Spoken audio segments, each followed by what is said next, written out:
నమస్కారం. గత కొన్ని నెలలుగా అంటే డిసెంబర్ 8, 2024 నుంచి ఏం జరుగుతుందో మీరు అందరూ చూస్తున్నారు.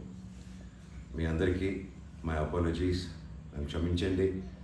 ఎందుకంటే ఈ ఒక సమస్య నేను ఎవరి కోసం అయితే పోరాడుతున్నానో మా స్టూడెంట్స్ కోసం అండ్ మా కాలేజీలో ఆపోజిట్లో ఉన్న పని చేసుకుంటూ ఉన్న ప్రజల కోసం అండ్ వ్యాపారాలు చేసుకుంటున్న ప్రతి ఒక్కరి కోసం.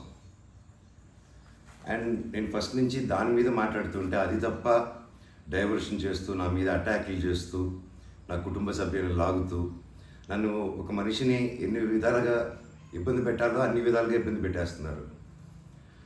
అండ్ భయపడతారు అనుకుంటున్నారేమో, అది జరగని పని, ఈ జన్మకి జరగదు. అది నేను తప్పు చేయలేదు.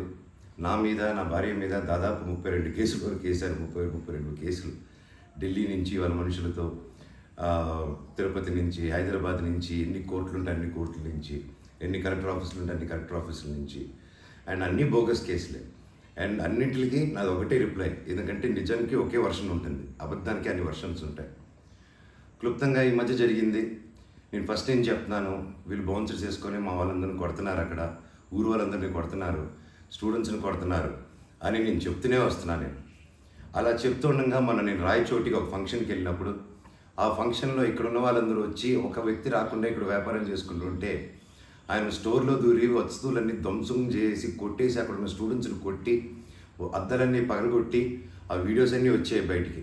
ఇంకా చాలా వీడియోస్ ఉన్నాయి. అన్నీ నేను చంద్రగిరి సిఐ గారికి ప్రతి ఒక్కరికి ట్రాన్స్ఫర్ చేయడం జరిగింది. ఓనర్ ఇంకా కనిపించలేదు, ఆయన ఏమయ్యాడో ఎవరు దీంట్లో ఉన్నారో తెలియదు. కాకపోతే వచ్చి కంప్లైంట్ అది చూసిన వాళ్ళు వచ్చి కంప్లైంట్ ఇస్తున్నా కంప్లైంట్ తీసుకోలేని పరిస్థితి. కంప్లైంట్ రాసిస్తే కంప్లైంట్ బాగాలేదు, ఇది బాగాలేదు, సో ఇంకోటి రాసుకోరండి. ఒక 3 రోజుల తర్వాత కాదండి చెప్తున్నది కంప్లైంట్ అంటే 3 రోజులు అయిపోయింది కదా, ఇంకెందుకు అంటే ఇన్ని రోజులు నేను కొట్లాడుతున్నారని చెప్తూ పోరాటం జరిగే మధ్యలోనే ఇలా వచ్చి అటాక్ చేసుకుని ఎవడేం చేయలేరు ఇక్కడ అని ఒక మాబ్క్రసీ జరుగుతుంది. అండ్ నిన్న రాత్రి కూడా నాకు ఇంటెలిజెన్స్ నుంచి మా హాస్టల్ ఓనర్ సురేష్ అన్నకి ఆ వాయిస్ రికార్డింగ్ కూడా మీకు పంపిస్తాను. ఫోన్ చేసి నేను ఆనరబుల్ సీఎం గారి దగ్గర బందోబస్తులో ఉన్నాను, మనోజ్ గారు అక్కడికి వచ్చారా, ఎందుకు వచ్చారు, మీ హాస్టల్ దగ్గరికి వచ్చారా, ఎఫ్ఐ దగ్గర రెస్టారెంట్ దగ్గరికి వచ్చారా, ఏదైనా ప్రోగ్రామ్ చేశారా. నేను ఆ సార్కి చెప్పాను, సార్ ఇఫ్ ఎనీథింగ్ నన్ను అడగండి. నేను ఆ సార్తో ముందు కూడా మాట్లాడాను, మీరు వాళ్ళని ఇబ్బంది పెట్టకండి, ఎనీథింగ్ ఎనీ టైం నాకు ఫోన్ చేయండి అన్నాను. పైగా నిన్న మధ్యాహ్నం 3-4 అలా జరిగింది ఆ ఫోన్ రావడం, నేను ఆ సార్తో మాట్లాడడం. మళ్ళీ నిన్న రాత్రి నేను ఇక్కడ తెలిసిన వాళ్ళ రిసార్ట్లో ఉంటే ఇప్పుడు దాదాపు ఒక 15-20 ఇల్లు ఉంటాయి ఇక్కడ. వాటి మధ్యలో అన్నీ దాటుకుంటూ సైరన్ వేసుకుంటూ 10:30కి వచ్చి నేను, నా నెక్స్ట్ ఫిలిం డైరెక్టరు, నా సిబ్బంది అందరూ కూర్చొని మేము అప్పుడే డిన్నర్ కూర్చొని తిందామని కూర్చున్నప్పుడు సరే అని వచ్చారు.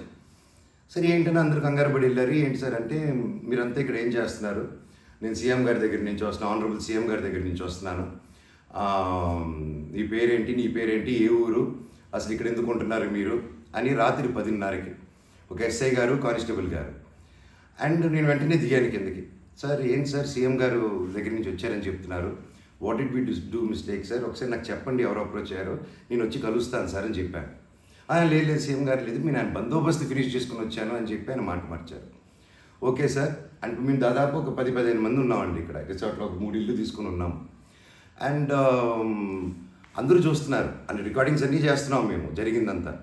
లేదు సార్ ఇలా అన్అఫీషియల్గా కాదు సార్, స్టేషన్కి వెళ్దాము, అక్కడైతే రికార్డింగ్ ఉంటుంది, డైరెక్ట్ డీజీపీ గారి ఆఫీస్కి ఉంటుంది, let's do that recording that sir అని చెప్పి మీ కారు వద్దండి స్టేషన్కి వెళ్ళి నాకు ఒకటే చెప్పండి, ఆనరబుల్ సీఎం గారి పేరు ఎందుకు తీశారు మీరు, అండ్ మా వాళ్ళని ఎందుకు ఇంటిమిడేట్ చేస్తున్నారు, అక్కడ షాప్ ఇరిగిపోయి అదంతా చేసి నేను కంప్లైంట్ చేస్తుంటే వాళ్ళని ఏం చేయట్లేదు, అది అడిగిన వాడిని మాత్రం ఇలా వచ్చి టార్చర్ చేస్తున్నారు.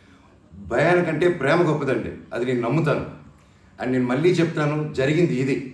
అండ్ నేను అక్కడికి వెళ్ళిన తర్వాత పోలీస్ స్టేషన్కి నేను నా కారులో ఎక్కి స్టేషన్కి వెళ్ళాను. వెనకెళ్ళి ఎస్ఐ గారు వస్తున్నారు. స్టేషన్ లోపల ఆగి వెళ్ళిన తర్వాత ఎస్ఐ గారు 500 మీటర్ల దూరంలో ఆగారు. ఆగిన తర్వాత మా వాళ్ళు వెళ్ళి సార్ వెయిట్ చేస్తున్నారు, 2 ఎందుకు వస్తానని కారు తీసి ఆయన వెళ్ళిపోయాడు, ఆయన కానిస్టేబుల్ గారు. నేను లోపలికి వెళ్ళి హెడ్ గారు ఉన్నారు, ఇంకో కానిస్టేబుల్ గారు ఉన్నారు. అయ్యా కెమెరా ముందు మాట్లాడదామని చెప్పి, అయ్యా ఇలా వచ్చి నన్ను డిస్టర్బ్ చేశారు, ఎందుకు చేశారంటే ఎస్ఐకి ఫోన్ చేసి నేను తీయట్లేదు సార్ అంటే స్పీకర్ పెట్టండి అన్నాను, అన్నీ రికార్డ్ చేశారు. అండ్ అఫీషియల్ ఆ కెమెరా ముందే మాట్లాడుకున్నాం. దయచేసి పోలీస్ స్టేషన్లో జరిగిన రికార్డింగ్స్ కుదిరితే చూడండి, మీరు తెప్పించుకొని ఏం జరిగిందో. ఇదండి జరిగింది. అండ్ ఎస్ఐ గారు రాలేదు, ఎవరు రాలేదు, నేను ఎక్కడే వెయిట్ చేస్తున్నాను. ఈలోగా సిఐ గారు ఫోన్ చేస్తే నాకు మెసేజ్ పెట్టండి సార్, మా వాళ్ళకి నేను ఇక్కడ నన్నే ఇంత ఇంటిమిడేట్ చేసి నన్నే ఇలా తొక్కాలని చూస్తూ ఉంటే ఇంకా మిగతా వాళ్ళందరినీ ఏం చేస్తారు సార్ మీరు, నేను ఊరి దాటాక వాళ్ళని ఏం చేస్తారు సార్, వాళ్ళకి ఏం ప్రొటెక్షన్ ఉంది అని చెప్పి అనడం జరిగింది.